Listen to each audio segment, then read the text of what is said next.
What's going on, YouTube? We got another money play for y'all. This one's going to be somewhat similar to the last one we dropped, but it's in a better formation and better playbook, in my opinion. You could do way more things out of it, and it's actually in two different formations in this playbook, which is going to be the San Francisco 49ers, and I think it's also in the Las Vegas Raiders playbook. So it's going to be, like I said, the same setup somewhat from the last one. So I'm going to try to get, straight to the point with this one. Don't want to spend too much time on it because y'all already got a feel of it and how the play works. But it's going to be the I form close, PA deep cross, and you can also get it out of the single back deuce close. This one right here, if you see the plays right here, PA deep cross, same setup. It's just that route in general what gives us what we're looking for. So let's go ahead and set it up in the I form close, which I think is probably your best bet when it comes to this money play. I think it's better than the one in the Baltimore Ravens playbook, just because what you can do out of the I form close. So let's go ahead and jump into the practice field and we'll get it all set up for you. All right, so like I said, it's the same concept as the last money play we dropped. It's that B route that makes everything happen. So what you're gonna do is put X on a streak route. On this one, you're gonna put the tight end on 5 and in, and then you can leave the running back on the play action if you want to. If you're been running stretches on them or halfback dives, whatever it is, you can keep them on that. But I like to put them on a wheel route. So this is what my play setup looks like. You can definitely change routes up here and there. You don't have to go with this. Like, you could put the tight end on a flat, whatever works for you depending on your opponent. But this is, a good base to go off of, and then, change things from there. So again, you're gonna smart route B. So it's gonna make his route go a lot higher. So let's go ahead and run it. This is gonna be against a cover 3 and see how it reacts to it. We're always gonna look for that pocket right over the top. Once he makes that cut, he's gonna be wide open. We'll run it one more time, but this time we're not going to smart route the play. We're going to leave B as is, but we're going to keep everything else the same. A on a 5 and in, running back on a wheel route, X on a streak.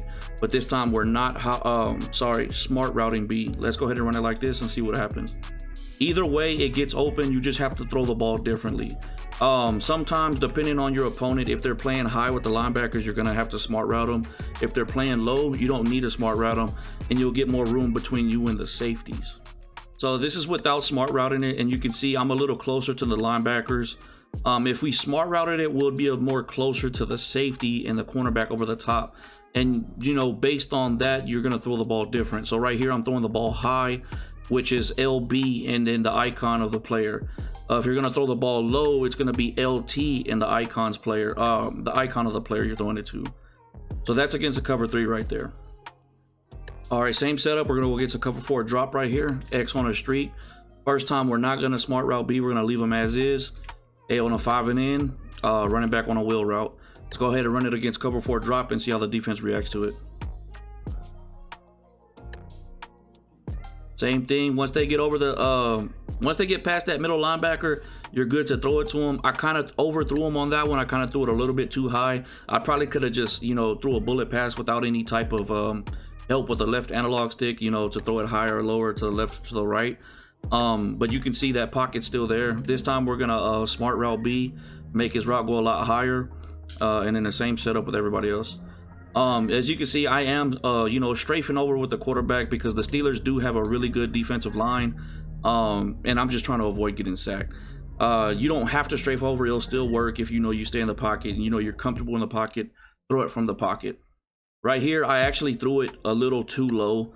Once again, I probably could have just threw a bullet pass by just holding the icon down with no extra help with the left stick, because if that's an athletic linebacker right there, he can possibly jump and intercept that. I think that's kind of too high for him, but you don't want to take that chance. I could have probably just led that ball to the right, to the back side of him, and it would have been a better pass. But we got the possession catch, got the yardage, so that's going to be against a cover 4 right there. All right, this is going to be against a cover 2 man, straight up man with 2 safeties over the top. Same setup, streak X. We're not going to smart route B the first time.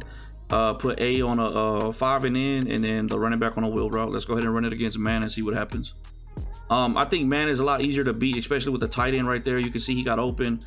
That's what I was talking about, the Steelers having a really good line, and they were able to get to me. Let's run it again, and hopefully we'll get a little more time. But that's why I strafe over, because they really do have a solid line on them. But you can see he still gets open, and Snead is not even the best route running receiver out there. You could definitely put your best route runner out there and get way better results. Let's go ahead and hot route them and see if it makes a difference. Everything else will be the same. A on a 5 and in, running back on a wheel route, X on a streak. Let's go ahead and run it. The only bad thing about smart routing it is it does take a lot longer to develop, but you can see he actually gets open a little bit more. So you just got to pay attention to the D line if you have that time. If you can also leave your tight end to block. You don't have to put on a route, so you can have that extra help. You have 6-man, 7-man blocking, and they'll give you a little more time if you're going against somebody that has a really good D line. But you take the chance of the user going out to help B, and throwing that tight end on a route gives you that extra person to throw to, especially with the 5 and in. It definitely gets open, so that's something that the user would have to look out for. So you can see against man coverage, that route gets glitchy no matter what. He gets open. Look at that. He's about 5 yards apart. Easy money right there.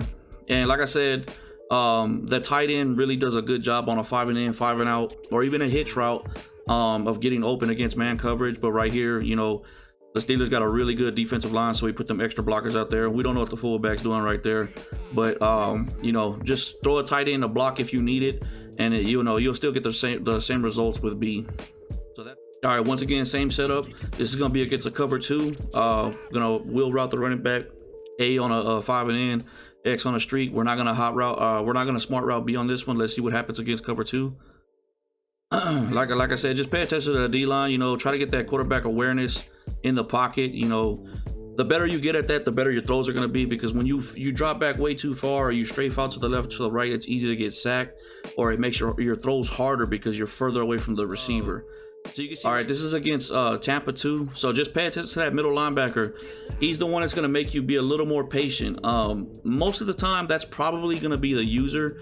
And if that is, that's when you're going to hit the tight end on the 5 and in, or the running back on the wheel route, or whatever route you choose for them. But you can see, just got to be patient. If it's not the user and he's letting the computer do it, once you get that cut going and you pass him up, he's not going to follow you. No matter if you let the play develop and the receiver comes way out here before you throw it, he's going to stay in his zone right there. So once you pass him up like that, that's when you're going to throw it, and you got all this room. If I would have did a better pass, I got plenty of field in front of me to make a move and probably get a touchdown, because you got that receiver on top to block the other safety. So this is against Tampa 2 right here, cover 2. All right, YouTube, that's going to be it for this money play. I hope y'all enjoy it. I hope y'all can learn something from it. Definitely give it a shot, especially if you're using the San Francisco 49ers playbook or the Las Vegas Raiders playbook. Hey, with all that being said, man, y'all still killing it. Y'all stay killing it. This isn't going to be the video we do the giveaway, though. I know I said from my last video. I'm going to give the video a little more time, for people to comment in there. Like I said, man, we're a small channel. You still got to give videos time to develop.